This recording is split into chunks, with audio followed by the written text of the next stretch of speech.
تو جب ایک دفعہ کسی مسئلے پر اجماع ہو جاتا ہے تو وہ قطعی چیز بن جاتی ہے، پھر اس میں اختلاف جائز نہیں ہوتا، کیونکہ صحیح حدیث سے یہ بات ثابت ہے کہ امت گمراہی پہ کبھی بھی جمع نہیں ہو سکتی۔ تو اس لیے آپ 20 رکعت تراویح پڑھا کریں، لیکن اگر آپ نہیں پڑھتے تو روزہ بہرحال آپ کا ہو جائے گا، لیکن روزے کی اہمیت تراویح سے کروڑہ گنا زیادہ ہے، کیونکہ روزہ تو بہرحال اسلام کا ایک رکن ہے۔ ایسا نہ ہو کہ تراویح نہ پڑھنے سے روزہ بھی چھوڑ دیں آپ۔ روزے میں انجیکشن یا ڈرپ لگوانا، کیا روزے کی حالت میں انجیکشن یا ڈرپ لگوا سکتے ہیں وغیرہ وغیرہ وغیرہ بھی لکھا ہے انہوں نے، اس کا کیا حکم ہے؟ دیکھیں، روزہ ٹوٹتا ہے کھانے پینے سے یا مقعد کے راستے کوئی چیز باڈی میں داخل کی جائے، یعنی قضاء حاجت کے راستے سے، جیسے کوئی دوا وغیرہ داخل کی جاتی ہے۔ اس کے علاوہ مسام کے ذریعے، اسکن کے ذریعے اگر آپ کی باڈی میں کچھ جائے گا یا نسوں کے ذریعے، تو اس سے روزہ نہیں ٹوٹتا۔ جیسے آپ جب نہاتے ہیں تو پانی مسام کے ذریعے آپ کی اسکن میں مسام میں داخل ہوتا ہے، لیکن اس سے روزہ نہیں ٹوٹتا۔ تو ایسے ہی ڈرپ اگر کسی نے چڑھوا لی، انجیکشن لگوا لیا، تو اس سے روزہ نہیں ٹوٹتا، اس سے کوئی فرق نہیں پڑتا۔ بعض لوگ کہتے ہیں انجیکشن لگانے سے یا ڈرپ لگانے سے روزہ لگنا بند ہو جاتا ہے، یعنی روزے کی شدت میں کمی آ جاتی ہے، تو روزے کا مقصد فوت ہو جاتا ہے۔ تو دیکھیں، وہ تو نہانے کے بعد بھی روزے کی شدت میں کمی ہوتی ہے۔ آپ اگر ایئر کنڈیشن روم میں آگے بیٹھ جائیں تو وہاں بھی روزے کی شدت میں کمی ہو جاتی ہے۔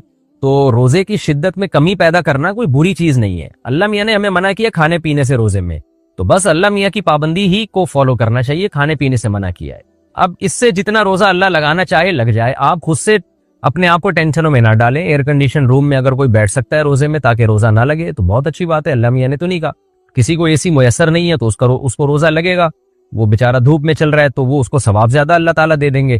تو اس لیے روزے کی شدت میں کمی پیدا کر لینا نہانے سے، ٹھنڈے پانی سے نہانے سے یا ایئر کنڈیشن روم میں بیٹھنے سے، یا بعض لوگ رمضان ٹھنڈے علاقوں میں جا کے گزارتے ہیں، تو اس سے کوئی فرق نہیں پڑتا، روزہ ہو جاتا ہے، اس میں کوئی گناہ نہیں ہے۔ تو اسی طرح روزے میں کوئی بیمار تھا، ڈرپ لگوا لی تو کوئی حرج نہیں ہے، بغیر بیماری کے بھی ڈرپ لگوا لی تو بھی روزہ ٹوٹتا نہیں ہے اس سے، لیکن ظاہر ہے کوئی پاگل ہی ہوگا جو بغیر بیماری کا ڈرپ لگوائے گا، ڈاکٹر خود بھی نہیں لگا کے دے گا اس کو۔ روزے میں بد نظری کرنا، کیا روزے کی حالت میں جان بوجھ کر بد نظری کرنے سے روزہ ٹوٹ جائے گا؟ بد نظری کرنے سے روزہ ٹوٹتا تو نہیں ہے، لیکن روزے کا ثواب اتنا کم ہو جاتا ہے کہ ٹوٹنے کے قریب ہی ہو جاتا ہے وہ۔ جیسے کہ حدیث میں آتا ہے کہ آپ صلی اللہ علیہ وسلم نے کچھ خواتین کو کہا کہ تمہارا روزہ نہیں ہے، انہوں نے کہا کہ ہم نے تو روزہ رکھا ہے، آپ نے ان کو حکم دیا، انہوں نے الٹی کی ہے تو گوشت کے لوتھڑے نکلے اس میں سے، آپ نے فرمایا تم نے کسی کی غیبت کی ہے۔ تو حالانکہ علماء کا اجماع ہے کہ غیبت کرنے سے بھی روزہ نہیں ٹوٹتا، لیکن یہ کہ کیونکہ گناہ ہے نا، روزے میں اگر آپ غیبت کریں یہ گناہ ہے، تو گناہ کرنے سے روزے کا ثواب ایسے کم ہوتا ہے گویا وہ ٹوٹ گیا۔ تو نبی صلی اللہ علیہ وسلم کے معجزے کے طور پر اللہ نے دکھا دیا کہ بھئی دیکھو یہ تو ٹوٹ گیا، تم نے تو گوشت کھایا مردہ بھائی کا۔ تو بد نظری کرنا، بے حیائی کرنا، روزہ فلم دیکھ کے روزے گزارنا، یہ سب چیزیں روزے کے ثواب کو کم کر دیتی ہیں۔ البتہ روزے کا رکن باہر علیحدہ ہو جاتا ہے۔ رمضان کا جو روزہ تھا اگر نہ رکھتے تو اس کا جو گناہ تھا وہ تو بہت زیادہ تھا، پھر اس لیے روزے میں گناہوں سے بچنا چاہیے۔ حدیث میں آتا ہے روزہ ڈھال ہے، انسان کو برائیوں سے روک لیتا ہے، اور آپ صلی اللہ علیہ وسلم نے یہ بھی فرمایا کہ رب صائم لیس لهم فی الصیام الا الجوع ورب قائم لیس لهم فی القیام الا السحر، او کما قال صلی اللہ علیہ وسلم۔ پورے الفاظ حدیث کے عربی میں مجھے یاد نہیں ہے۔ نبی صلی اللہ علیہ وسلم نے فرمایا مفہوم یہ ہے کہ بہت سے روزے دار ایسے ہیں جن کو روزے میں بھوک کے علاوہ کچھ بھی حاصل نہیں ہوتا، اور بہت سے راتوں کو جاگنے والے ایسے ہیں جن کو تہجد میں سوائے نیند خراب کرنے کے کچھ بھی حاصل نہیں ہوتا۔ تو مطلب یہ کہ یہ لوگ ہیں جو روزہ رکھ کے بھی گناہ نہیں چھوڑتے، تہجد پڑھ کے بھی گناہ نہیں چھوڑتے۔ تو یہاں بھی علماء نے حدیث کا مفہوم بیان کیا ہے کہ ان کو تہجد کی برکتیں حاصل نہیں ہوتی، روزے کی برکتیں حاصل نہیں ہوتی۔ بہرحال روزہ بہرحال ہو جائے گا، رکن ادا ہو جائے گا، لیکن روزے میں ثواب میں بہت کمی ہوگی۔ پرفیوم کا ذائقہ حلق میں محسوس ہو تو روزے کا حکم، ایسا پرفیوم جس کا اثر ناک اور حلق میں محسوس ہوتا ہو، اسے روزے میں استعمال کرنا کیسا ہے؟ محمد زید جدہ سے، جان بوجھ کر ناک میں پرفیوم ڈالنا یہ جائز نہیں ہے، اس سے روزہ ٹوٹ جائے گا۔ لیکن آپ نے پرفیوم لگایا، نیت آپ کی سونگھنے کی نہیں تھی کہ ناک کے اندر اس کے ذرات لے کے جائیں، لیکن چلے گئے تو انشاءاللہ اس سے روزہ نہیں ٹوٹے گا آپ کا۔ یہ ایسے ہی ہے جیسے گرد و غبار میں آپ اپنے کام سے جا رہے تھے، گرد و غبار پیٹ میں چلی گئی تو اس سے روزہ نہیں ٹوٹتا۔ تو ایسے ہی پرفیوم آپ نے لگایا اور پھر اس کا وہ خود بخود اس کے ذرات ناک میں چلے گئے تو روزہ نہیں ٹوٹتا۔ لیکن آپ باقاعدہ نیت کر کے پرفیوم کا اسپرے کریں گے اور اس کو سونگھ کے ناک میں لے کے جائیں گے تو پھر روزہ ٹوٹ جائے گا۔ بہتر یہی ہے کہ ایسا، ویسے بھی الکوہلک پرفیوم جو ہے نا، یہ ان کی خوشبو سے انسان کو سکون نہیں ملتا، یہ خوب سمجھ لیں۔ یہ وقتی ایک وہ ہوتی ہے، لیکن حقیقت یہ ہے کہ یہ اس سے دماغ انسان کا بھاری ہوتا ہے۔ پتہ نہیں لوگ کیوں الکوہلک خوشبوئیں، جائز ہے لیکن الکوہلک خوشبوئیں جتنی بھی ہیں وہ آپ تجربہ کر کے دیکھ لیں۔ آپ نان الکوہلک خوشبوؤں کا ذرا عادت تو ڈالیں تو آپ کو پتہ چلے گا اس میں کتنا سکون ہے، کتنے دماغ معطر ہوتا ہے اس سے۔ قدرتی خوشبوئیں جتنے بھی ہیں، گلاب کی خوشبو، چنبیلی کی خوشبو، عود کی خوشبو، یہ سب نان الکوہولک ہیں. تو اللہ نے جتنی خوشبو، رات کی رانی دیکھ لیں، دن کا راجہ دیکھ لیں، جو خوشبوئیں چل رہی ہیں اللہ کی طرف سے خدا نے پیدا کی ہیں، آرگینک خوشبوئیں، ان میں کہیں بھی الکوہول نہیں ہوتی. یہ کتنی بھینی ہوتی ہیں، دماغ کتنا معطر ہو جاتا ہے ان سے. تو اس میں انگریز نے الکوہول ڈال کے اس کی وہ نیچر ہی تبدیل کر دی ہے. تو میرے سامنے تو کوئی الکوہولک خوشبو لگا کے بیٹھا ہو، میرا تو دماغ خراب ہونا شروع ہو جاتا ہے. میں کہتا ہوں پتہ نہیں لوگوں کو، خیر لوگوں کے اپنے اپنے ذوق ہوتے ہیں. تو جائز ناجائز کی میں بات نہیں کر رہا، جائز ہے، لیکن میرے مشورے پر آپ کبھی کچھ دن نان الکوہولک خوشبوئیں جس کو عطر کہا جاتا ہے وہ آپ ذرا استعمال کریں، مزہ نہ آئے پیسے واپس ہوں. عرب زیادہ تر نان الکوہولک خوشبوئیں استعمال کرتے ہیں. آپ دیکھیں سعودی عرب آپ جاتے ہیں، ایسی بھینی بھینی معطر خوشبوئیں آتی ہیں. آپ کمرے میں عود کی دھونی دیں، آپ عود کی لکڑی جلائیں یا ایسے ہی کسی درخت کی لکڑی جلائیں، ایسا پیاری خوشبو آئے گی. اور آپ الکوہولک اسپرے کر دیں تو تھوڑا سا اچھا لگے گا، لیکن دماغ اس سے آپ کا بھاری ہونا شروع ہو جائے گا. چھینکیں آنا شروع ہو جاتی ہیں لوگوں کو، پتہ نہیں کتنے قسم کے مسائل ہوتے ہیں. روزے میں ذائقے والی مسواک کا حکم. کیا رمضان میں ہر قسم کی مسواک کی جا سکتی ہے؟ یعنی جو پلاسٹک میں پیک مسواک ہوتی ہے اس میں ذائقہ سا ہوتا ہے، اس سے روزے میں کوئی فرق تو نہیں پڑے گا؟ تاج رضا. جو سادہ مسواکیں ہیں وہ تو بالکل جائز، بلکہ نہ صرف جائز بلکہ سنت ہیں، ثواب ہے، تو ضرور کرنی چاہیے. لیکن یہ جو آج کل پلاسٹک میں پیک مسواکیں آ رہی ہیں اس میں لیمن کا پانی بھی ہوتا ہے، شاید کوئی کیمیکل بھی ہوتا ہوگا، واللہ عالم. تو پھر چونکہ اس کو لیمن میں باقاعدہ ڈبویا ہوا ہوتا ہے، اس پانی اس میں پیا ہوا ہوتا ہے، تو پھر اس میں روزے میں بہتر یہی ہے کہ وہ نہ کی جائے. کیونکہ کوئی بھی ذائقے والی چیز، جو بھی مسواک کے علاوہ اگر اس میں کوئی ذائقہ شامل ہوگا تو وہ روزے میں استعمال کرنا ناپسندیدہ ہے، مکروہ ہے، کیونکہ اس میں خطرہ ہوتا ہے کہ وہ ذائقہ آپ کے حلق میں نہ چلا جائے. مسواک کا ذائقہ جو اوریجنل مسواک جو اس کا اپنا ذائقہ ہے وہ تو اگر غلطی سے حلق میں چلا بھی جائے تو روزہ نہیں ٹوٹتا. لیکن اس کے علاوہ جو آرٹیفیشل ذائقہ ہے جو باہر سے ڈالا گیا ہے وہ اگر حلق میں چلا جائے گا تو روزہ ٹوٹ جائے گا. اس لیے روزے کی حالت میں ایسی مسواک سے اجتناب کرنا ہی بہتر ہے. روزے میں ٹوتھ پیسٹ کرنا. روزے کی حالت میں ٹوتھ پیسٹ کرنا کیسا ہے جبکہ وہ حلق سے نیچے نہ اترے؟ حنظلہ ضمیر چکوال سے. دیکھیں مسواک کرنا تو بالکل جائز ہے، نبی صلی اللہ علیہ وسلم سے صحیح حدیث سے ثابت ہے روزے میں آپ مسواک کیا کرتے تھے. ٹوتھ پیسٹ میں مسئلہ یہ ہے، بذات خود ٹوتھ پیسٹ کرنا بھی جائز ہے، لیکن علماء منع اس لیے کرتے ہیں، اس کو مکروہ اس لیے قرار دیتے ہیں کہ اس میں اس بات کا بہت زیادہ امکان ہوتا ہے کہ حلق میں چلا جائے، کیونکہ وہ ایک ٹیسٹ والی چیز ہے، جھاگ بنتا ہے. تو اس لیے دیکھیں نبی صلی اللہ علیہ وسلم نے روزے میں غرارہ کرنے سے منع کیا، غرارے کرنے سے. حالانکہ جب ہم غرارے کرتے ہیں تو ضروری تو نہیں کہ پانی حلق میں چلا جائے، اکثر نہیں جاتا، بلکہ آپ احتیاط کے ساتھ اگر غرارہ کریں گے تو پانی نہیں جاتا حلق میں، لیکن پھر بھی منع کیا. کیوں؟ ٹوٹنے کا خطرہ ہوتا ہے، پانی کے حلق میں جانے کا خطرہ ہوتا ہے. اسی وجہ سے علماء منع کرتے ہیں کہ بھئی آپ روزے میں ٹوتھ پیسٹ نہ کریں، کیونکہ اس کا جھاگ ہوتا ہے بہت زیادہ، اس میں ایک جو ہے وہ کوانٹٹی بھی اس کی ایسی ہوتی ہے کہ وہ اس کو روکنا بعض دفعہ مشکل ہو جاتا ہے، اس کی چھینٹیں حلق کے اندر چلی جاتی ہیں، اس سے روزہ ٹوٹ جائے گا. تو روزے کو بچانے کے لیے، ٹوٹنے سے بچانے کے لیے یہ فتویٰ دیا جاتا ہے کہ ٹوتھ پیسٹ کرنا مکروہ ہے، ناپسندیدہ ہے روزے کی حالت میں. اور ضرورت بھی نہیں ہے، مسواک کریں، اس بہانے سے مسواک کی سنت بھی زندہ ہو جائے گی. تو اب سحری کرنے کے بعد آپ ایک دفعہ برش کر لیں اور رات کو سونے سے پہلے کر لیں تو سارا دن ضرورت نہیں پڑتی، اور پھر درمیان میں مسواک کرتے رہیں تو مسواک کے بڑے فائدے ہیں. اور مسواک میں چونکہ سنت ہے اس لیے اگر غلطی سے مسواک کا ریشہ حلق میں چلا بھی جائے تو روزہ بھی نہیں ٹوٹتا اس سے، یہ بھی ذہن میں رکھیں. جان کر نہ کھائیں اس کی ڈنڈی، اگر غلطی سے چلی گئی ہے تو روزہ نہیں ٹوٹے گا. خون دینے سے کیا روزہ ٹوٹ جاتا ہے؟ کیا خون دینے سے روزہ ٹوٹ جاتا ہے؟ عدنان ظفر. نہ خون دینے سے روزہ ٹوٹتا ہے نہ خون لینے سے روزہ ٹوٹتا ہے، کچھ نہیں ہوتا اس سے. روزہ میں نسوار لگانا. روزے میں نسوار لگانا کیسا ہے؟ فضل خالق جدہ سے. شدید مکروہ اور ناپسندیدہ عمل ہے. بعض لوگ کیا کرتے ہیں، نسوار کو روزے میں لگا لیتے ہیں، یہاں پر وہ کہتے ہیں ہم حلق میں نہیں لے کے جا رہے، نہ ذائقہ حلق میں جا رہا ہے. تو ایسی صورت میں روزہ تو نہیں ٹوٹے گا، لیکن بہرحال مکروہ عمل اس لیے ہے کہ اس بات کا خطرہ بہرحال موجود ہے. تو اس لیے تمام علماء منع کرتے ہیں کہ روزے میں نسوار نہ لگایا کریں، ناپسندیدہ اور مکروہ ہونے کی وجہ سے منع کیا جاتا ہے. پوری دنیا کے مسلمان رمضان اور عید ایک دن کر سکتے ہیں. چاند کے اختلاف مطالعے کا کہاں تک اعتبار ہے؟ ایک دوست یہ اعتراض کرتے ہیں کہ پوری دنیا میں کہیں بھی چاند نظر آ جائے تو سب ممالک کے مسلمانوں کو روزہ وغیرہ رکھنا چاہیے. محمد فہد نواز ڈیرہ اسماعیل خان سے. ایسا ہی ہونا چاہیے، لیکن یہ جب ہوگا جب پوری دنیا میں ایک خلافت ہوگی، ایک مسلمانوں کی حکومت ہوگی. پھر وہ ایک خلیفہ فیصلہ کرے گا کہ فلاں جگہ چاند نظر آ گیا ہے اور معتبر شہادتوں تک ہم سے اطلاع پہنچی ہے، لہذا پورے عالم اسلام میں کل روزہ ہوگا، پورے عالم اسلام میں کل عید ہوگی. اب چونکہ ایک خلیفہ نہیں ہے مسلمانوں کا، ایک گورنمنٹ نہیں ہے، تو پھر ہم شریعت نے حکم دیا ہے کہ جو جس خطے میں رہتا ہے وہاں کی حکومت کے فیصلے کا وہ پابند ہے. تو سعودی عرب میں سعودی گورنمنٹ کے فیصلے کے پابند ہیں آپ، پاکستان میں پاکستانی گورنمنٹ کے، ملیشیا میں ملیشیا کی گورنمنٹ کے فیصلے کے پابند ہیں. اور جہاں اسلامی حکومت نہیں ہے تو وہاں مسلمانوں کو چاہیے کوئی کمیٹی بنائے جو چاند دیکھنے کا اعتبار